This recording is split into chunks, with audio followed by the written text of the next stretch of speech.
There are few things more difficult for an author than bringing a series to a satisfactory close. One only needs look over the ruined landscape of disappointing trilogy conclusions and series finales to know just how daunting a task that is, and I think part of it comes down to the reality that we don't often think about. Just as books have a certain arc that they have to follow, so do series, and so that last book has to not only succeed in all the ways that we expect the books we read to do so, but they also have to tie the knot on storylines that may have stretched through multiple books. But if you want to see an absolute clinic on how to do exactly that, I really can't think of a better example than Riftslayer by Adrian Renick. This is the third book in a trilogy Renick has been working on for 5 years, and it has some very big shoes to fill. The first, Riftbringer, was one of the most exciting sci-fi indie releases of its year. It was the story about a superpowered woman torn between conflicting loyalties, all set in the shadow of an alien artifact looming over a city.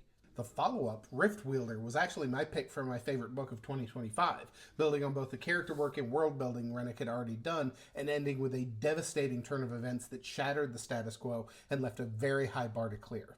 And I'm incredibly happy to tell you that Riftslayer clears that bar with ease, and may be one of the best indie novels released in the last 5 years. Riftslayer drops Liana, a woman with telekinesis, enough anxiety to exhaust a pharmacy's supplies of medication, and a fairly massive chip on her shoulder, into the mess left at the end of the previous book. Alone, hunted, and left in doubt about the fate of the man/terrifying warrior prince that she loves. And while Renick has already demonstrated her remarkable gift for pacing in the first 2 books of the series, Riftslayer shows her cracking her knuckles and pouring buckets of nos right into this book's engine, because holy shit, this book is relentless. Liana is being hunted by, well, pretty much everyone, and that sensation of never getting to rest, of safety being at most a temporary thing, drives every page of this book forward. But even without that gripping momentum, this book never fails to do genuinely spectacular character work, with each chaotic development teasing out more details about these people we love and people we hate, those we cheer for and those we boo.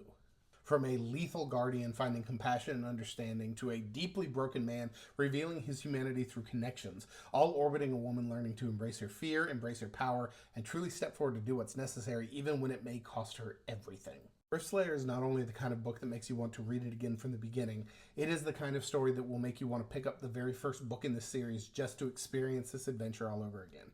It's heartbreaking, it's beautiful, it's funny, it's terrifying. It's an Adrian Renick book. And we are very quickly reaching the point where that's all you're going to need to say.